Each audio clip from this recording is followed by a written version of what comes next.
जिम्मेदारी का अर्थ ये नहीं होता कि नोट कमा ले, और जिम्मेदारी का अर्थ ये नहीं होता कि घर परिवार को चला ले, पत्नी ले आए, बच्चे हो जाएं, इसको जिम्मेदारी नहीं कहते हैं मेरे भाई।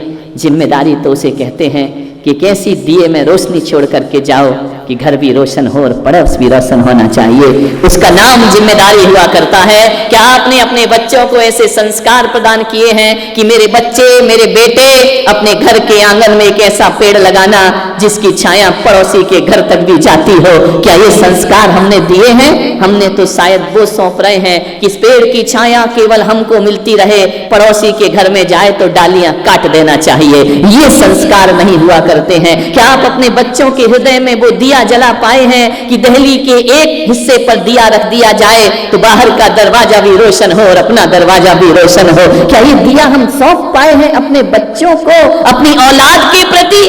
एक बात तो बताओ, पत्नी को आभूषण की जरूरत है, श्रृंगार की जरूरत है, कपड़ों की जरूरत है, बच्चों को मोबाइल की जरूरत है, हर किसी को कार की जरूरत है, लेकिन परिवार में झांक करके देखना, एक माँ ऐसी है जिसे सामान की नहीं केवल तुम्हारी जरूरत है कि मेरा बेटा मेरे पास होना चाहिए। वो बेटे के सिवा और कुछ नहीं चाहती। कभी बूढ़ी माँ से कहना अच्छे कपड़े लाओ तो माँ कहती नहीं बेटा है ना अच्छे, क्या करना है, माँ कार लेकर आओ, नहीं बेटा क्या दिक्कत है, जैसा है सब सही है, ध्यान रखना। मुसीबत में कोई साथ देती है तो माँ देती है, ध्यान रखना। हमने ये तो सुना है कि बच्चों से ना बने तो बच्चे अलग हो जाते हैं, पत्नी से ना बने तो तलाक हो जाती है, लेकिन आज तक किसी माँ ने अपनी औलाद को तलाक नहीं दी होगी, ध्यान रखना। अरे गरीबी में भी साथ रहती है और अमीरी में भी माँ साथ निभाया करती है। वह खुद गीले में सो के बच्चे को सूखे में सुलाती है और खुद भूखी रहकर औलाद को रोटी खिलाया करती है। अरे एक रोटी घर में हो, बेटा भूखा हो तो माँ बेटे को खिलाती है। बेटा कहता है माँ तू खा ले, नहीं आज चतुर्दशी है, आज मेरा उपवास है, आज मैं नहीं खाऊंगी, ध्यान रखना। खुद भूखे रहकर तुम्हें पालती है। जब तुमसे चलते नहीं बनता था, माँ ने उंगली पकड़ के चलना सिखाया था। तुम तो अपनी दम पे चलना भी नहीं सीख पाए मेरे भाई। तुमसे बोलते नहीं आता था तो इस माँ बाप ने बोलना सिखाया है। ये माँ बाप ना होते तो जानवरों की तरह मिमियाते रहते, शब्द तुम्हारी जुबान पर ना आते। अरे तुम्हें तो खाना भी नहीं आता था, वह खाना भी माँ ने खाना सिखाया है। अरे नादानो, तुम्हें तो कपड़ा पहनना भी नहीं आता था, वह कपड़ा पहनना भी तुम्हें तुम्हारी माँ बाप ने सिखाया है, ध्यान रखिए। आज तुम जो कुछ भी हो, तुम्हें क्या आता था बचपन में, सबसे पहले तुम्हें माँ बाप ने सिखाया है, ध्यान रखिए। मान्यवर इलाज हुआ, बेटे ने कहा माँ तू पूरी तरह से ठीक है, ये सारी रिपोर्ट है, मैं ठीक हो गई? बोले हाँ। माँ ने पकड़ा बच्चे को, उसका माथा चूम लिया कि बेटा तेरे जैसी औलाद दुनिया में किसी को नहीं मिल सकती है। उसने कहा माँ एक काम कर। बोले क्या? तो बोले पूरी तरह ठीक हो गई, अब तू गांव वापस चली जा। माँ ने सुना गांव वापस चली जाऊं? क्यों बेटा? नहीं नहीं चिंता मत कर, देख मैं भी डॉक्टर हूं, तेरी बहू भी डॉक्टर है। माँ एक बात बता, कैसे हम तुझे समय देंगे? रात दिन हमारी कभी भी ड्यूटी लग जाती है। गांव तुझे बहुत अच्छा लगता है ना? माँ के कान में शब्द ऐसे लग रहे थे जैसे कोई गरम गरम शीशा डाल रहा हो नाखों कानों में। उसने कहा बेटा मैं गांव चली जाऊं? बोले हाँ माँ गांव चली जा, जब भी बीमार हो ना ये बेटा है ना आएगा तेरा इलाज करेगा। माँ ने कहा कि मैं जाऊं? बोले हाँ ठीक है, कल सुबह की गाड़ी से मैं चली जाऊंगी। माँ ने अपनी सूटकेस तैयार किया। बोले बेटा मैं आज जाऊंगी? बोले हाँ माँ चली जा। और जैसे ही जाने लगती है वह डॉक्टर बेटा अपने गोद में हाथ डालता है। माँ सोचती है कि कुछ किराया देगा, कुछ भरण पोषण देगा। वो रुपया नहीं देता, वो एक कागज का टुकड़ा देता है और कहता है माँ 8 दिन तेरा इलाज हुआ है ना, उसका बिल काउंटर में जमा करके जाना। मैंने तुझे दवाइयां दी है उसका बिल लेके जाना, डॉक्टरों की फीस लेकर के जाना। माँ जो कुछ भी हो, इस अस्पताल के यही कायदे हैं कि जो भी हो बिल चुका के जाना पड़ेगा। माँ ने पर्चा हाथ में लिया, एक निगाह पर्चे पे डालती है, एक बेटे पर डालती है। माँ देखती है एक हाथ में बिल है और सामने खड़ा मेरा दिल है, ये बिल मांग रहा है मुझसे। माँ की आंखें भर आईं, माँ की जमीन खिसकने लगी पैरों तले। उसने कहा कि गांव वालों मैं वहीं मर जाती तो अच्छी होती, कम से कम ये दिन मुझे देखने को नहीं मिलते। मेरी औलाद मुझसे बिल मांग रही है। उसने कहा बेटा जो माँ तुझे डॉक्टर बना सकती है ना, वो माँ तुझे बिल भी चुका सकती है, ध्यान रखना। बस मुझे गांव जाने की मोहलत दे दे, तेरा पैसा मैं, ध्यान रखना, एक वचन देकर जाती हूँ, सांस बाद में छोड़ूंगी, तेरा पैसा पहले चुकाऊंगी, ध्यान रखना। मैं मरने से पहले तेरा एक एक पाई चुकाऊंगी, बस बेटा मुझे घर जाने की मोहलत दे दे, ध्यान रखना। मैं गरीबी में तुझे पढ़ा सकती हूँ, तो दवाइयों का बिल मेरे लिए कौन सी बड़ी बात है, ये बिल मैं जरूर चुकाऊंगी। उस बेटे ने निगाह नीची कर ली, मैं तेरा बिल जरूर दूंगी, लेकिन आज एक माँ तुझसे कहती है, गांव जाने से पहले ऐसी निकम्मी औलाद पैदा हो गई इस धरती पर जो माँ बाप से पैसा मांगा करते हैं, ध्यान रखना। बचपन में भी पैसा मांगा, जवानी में भी पैसा मांगा, बुढ़ापे में भी पैसा मांगा। तुमने अपने माँ बाप को दिया क्या है अपनी जिंदगी में, ध्यान रखना। लिया ही लिया है, रातें कुर्बान की है उस माँ ने तुम्हारे लिए। उस माँ से बिल मांगते हो दवाई का, उस माँ से कहते मकान मेरे नाम कर दे, उस माँ से कहते दौलत मुझे दे दे। मान्यवर आपसे निवेदन, उस माँ ने कहा बेटा मैं भी तेरी माँ हूं, जरूर बिल चुकाऊंगी, लेकिन एक पर्चा यदि माँ दे देती ना कि बेटा तू 8 दिन का किराया मांग रहा है अस्पताल का, बोल मैं 9 महीने का किराया मांगती हूँ अपने कोख का। है तेरी तिजोरी में इतना धन, मैं आपसे पूछता हूँ औरंगाबाद वालों, कितने भी करोड़पति बन जाना, माँ की कोख का किराया चुका सको, इतनी बड़ी दौलत भगवान ने किसी को नहीं बख्शी इस धरती पर, ध्यान रखना। तुमने कह दिया कि दवाइयों का बिल दे, और माँ एक पर्चा पकड़ाती कि मैंने तुझे बचपन में अपनी आंचल का दूध पिलाया है, ए बच्चे मुझे मेरे दूध का बिल दे दे।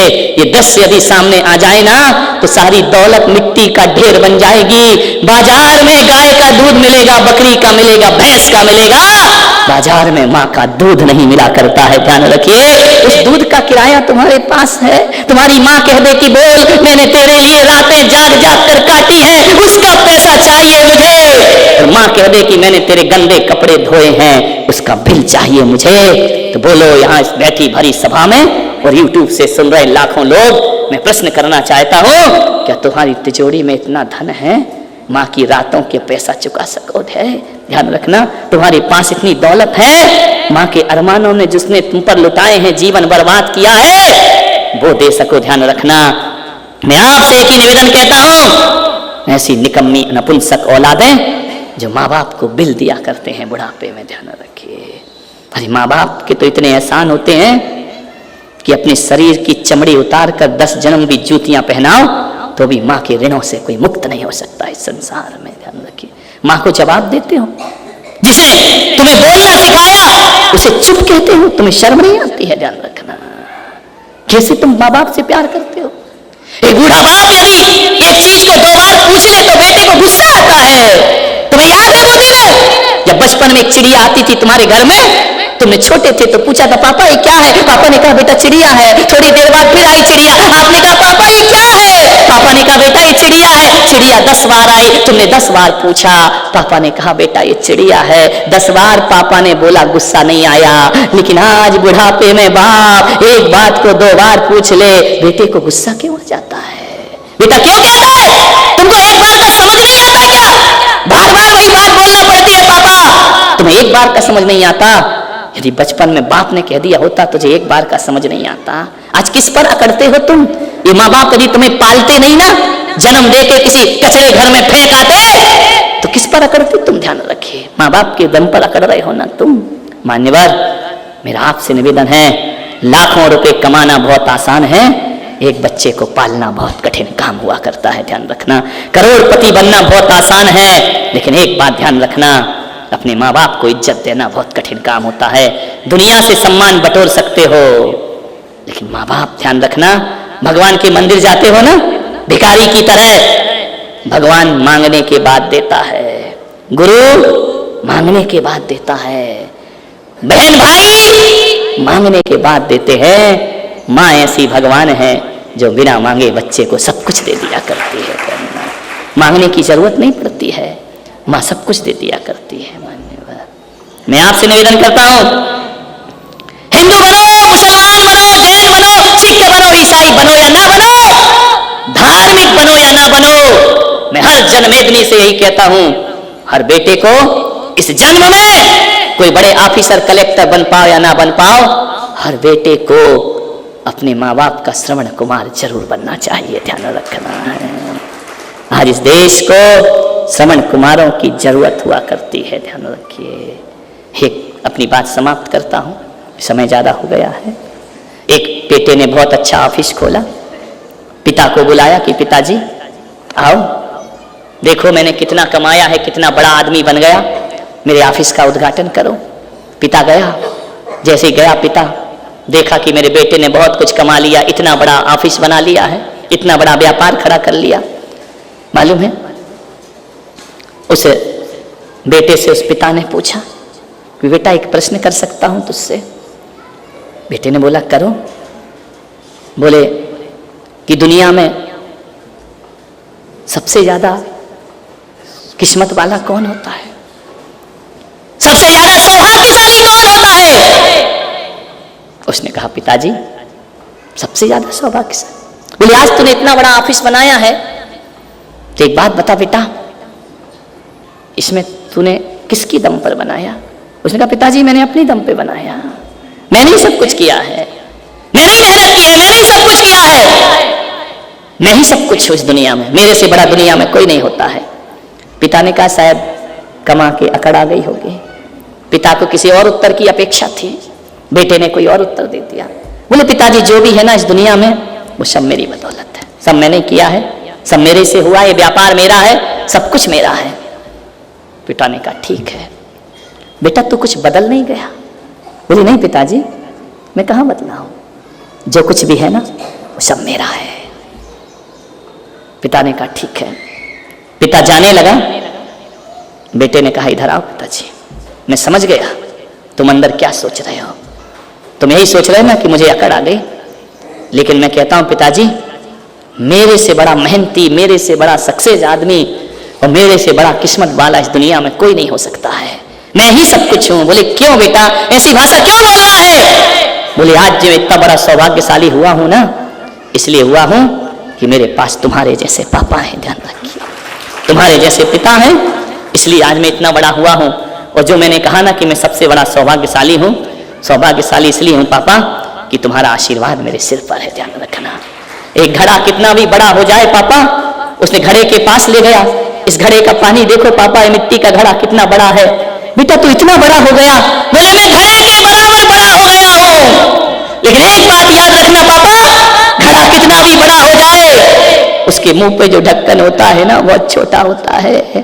लेकिन पापा ये बड़े घड़े की कीमत घड़े से नहीं होती है, ये ढक्कन इसके ऊपर नहीं होता ना तो आज ये पानी, घड़े का पानी पीने लायक ना बचता। आप, मैं घड़ा हूं, आप मेरे सिर पर रखा हुआ ढक्कन है, और आपने मेरे ऊपर बैठ करके जैसे इस घड़े के पानी में कचरा ना गिर जाए, ये ढक्कन का काम हुआ करता है, और बेटे की जिंदगी बर्बाद ना हो जाए, ये बाप का काम हुआ करता है, ध्यान रखना। आप भले ढक्कन की तरह छोटे हैं, लेकिन मेरी कीमत मेरी चौड़ाई से नहीं, आपकी ऊंचाई से मेरी कीमत हुआ करती है। आप मेरे सिर पर आकर बैठे हैं पापा,